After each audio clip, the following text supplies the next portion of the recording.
of you from Assam, being the state president of IMA Assam state branch.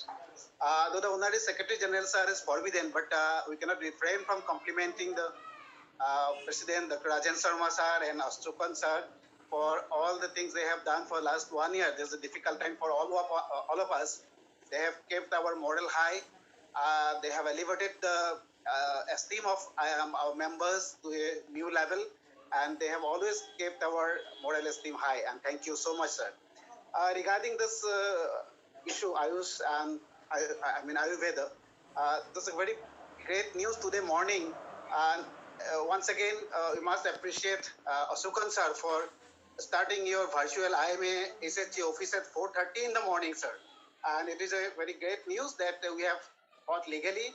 I think some of our leaders have already said that state branches could also get involved. But I think all the associations under FOMA, I think we can approach them also because they have got interest in this issue. And being a past president of the Northeast Regional Orthopedic Surgeons Association, I have already drafted a letter to the Indian Orthopedic Association. I think the headquarters should guide us on this, and all of us should influence our own specialty associations to enter into the case in the form of caveat or whatever mode you suggest. That is one issue. And I think since the issue is now sub judice, there is no need for agitation.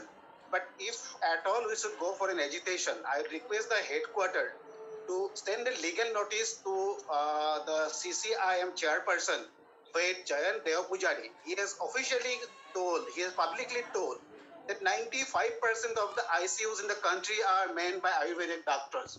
Let us get the list of those 95% ICUs.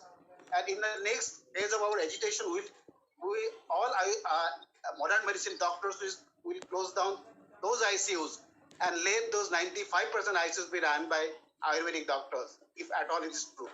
Let us get the name or list of those 95% ICUs from Boyd Jayant Devpujari because he has gone public. And another concern is now homeo doctors are also allowed to practice in the COVID era. I think that issue also has to be covered. Some of our members have written to us. And regarding digital health mission, our secretary SSG Sares told, this is also serious issue, intruding the privacy of our patients, and unscrupulous elements like the corporate houses and the other industry will definitely use this for unethical practice. I think we should also go legally about this. I think Hospital Board of India can take a decision on this because many of the hospitals are already have started training the hospital data entry operators for this. So this is one issue. And another issue I wanted to get involved by the IMA JDN and the headquarters regarding the stipend of doctors, interns and junior doctors in the private medical colleges. Many of the private medical colleges are still giving 3,000, 4,000 rupees stipend to their interns. Officially, maybe they are giving very high amount of stipend, but somehow they are depositing only 3,000-4,000 rupees in their bank account as the monthly stipend in many private medical colleges. I think that issue has to be looked after. Sir, one more issue, I think you just don't, maybe it is very ridiculous or infeasible, but I wanted IMA to have its own TV channel, one TV channel, while so many spiritual leaders or similar institutions can have their own TV channel. Why not the IMA? Maybe for 4 hours, 5-day slot, or maybe 5 to 6 hour slot. Here we can propagate our IMA's views on various health issues through this TV channel. We can give interviews, even we can utilize a slot for CME programs also. We can give some slots to the FOMA associations. 36 states we have in all over India. We can give 1 hour to every state every month. Something like that. We can have some CMEs also in this TV channel. And also IMA's views can be propagated. We have got excellent orators like K.K. Agarwal sir, who is very experienced, Tendon sir, Asukan sir, everyone, Ravi Vankadkar sir. So they were influential leaders of IMA. We can have our own TV channel, sir. That will be very helpful. I think we can think about it. Maybe on the long run, we can generate some revenues also from this channel. Maybe this is my personal opinion. I do not know. I need some thorough discussion on this sometime. And regarding Northeast, I again request you all to help the Northeast. You will appreciate that we have got good leaders, but the people here are very too modest. or they may be too reserved. You can see they even don't ask for send a nomination for IMA National Awards. So just give good representation to all these leaders in the various committees and standing committees. We may influence them to develop leaderships in the Northeast. And there are many projects in the Northeast, like IMA houses are under construction in many of the states, Assam, Meghalaya, and I request the headquarters to help out or guide them how to develop those IMA houses. This is all another thing I wanted to already covered regarding the All India Medical Teachers Association network. We have felt it recently during our last agitation. This network is it was a necessity of time. We have to develop this network, teachers network, and that is all. I once again congratulate, join other leaders in congratulating the new team. I think will carry forward our legacy forward in a better and more pertinent way. So thank you so much for giving me the time. Thank you, sir.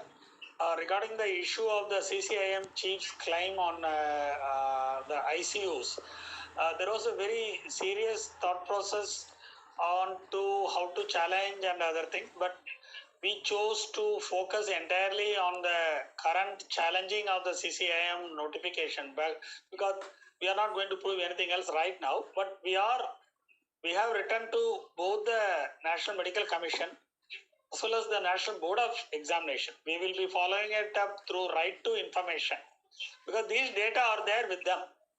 So we will do that, but that was prioritized. The other one was prioritized because, a letter, if a letter takes 8 drafts, something which goes to Supreme Court takes so many drafts and so many conferences and mind application. So I think we prioritized that. Your comments on NDHM of excising legal this thing, yes, we have served our opinion on the central government. We are going to question the legal competence of the government of India on a subject which is essentially state. So all of these things are there. These are all there in the documents aspect there. We have questioned the legal competency of the government of India or even the parliament to enact something like this. So I think they're all on the anvil. Our institution of IMA will continue to take on it. The TV channel part of it, sir. Well, the current one perhaps is that to streamline in the internet, which Dr. K.K. Agarwal is doing on his personal capacity. And IMA Kerala State Branch, there is a streamlining which is called IMA Live. They have around 1 lakh followers directly into the population in vernacular. All issues are put up on IMA's viewpoints. This is something all the state branches can emulate. IMA live streaming. And instead of the headquarters, it should be the state branch. You can do it in Assamese. You can do it in other vernacular, which will be a great thing to do, because that is exactly the. Now I have another firebrand leader, Dr. LBK Murthy,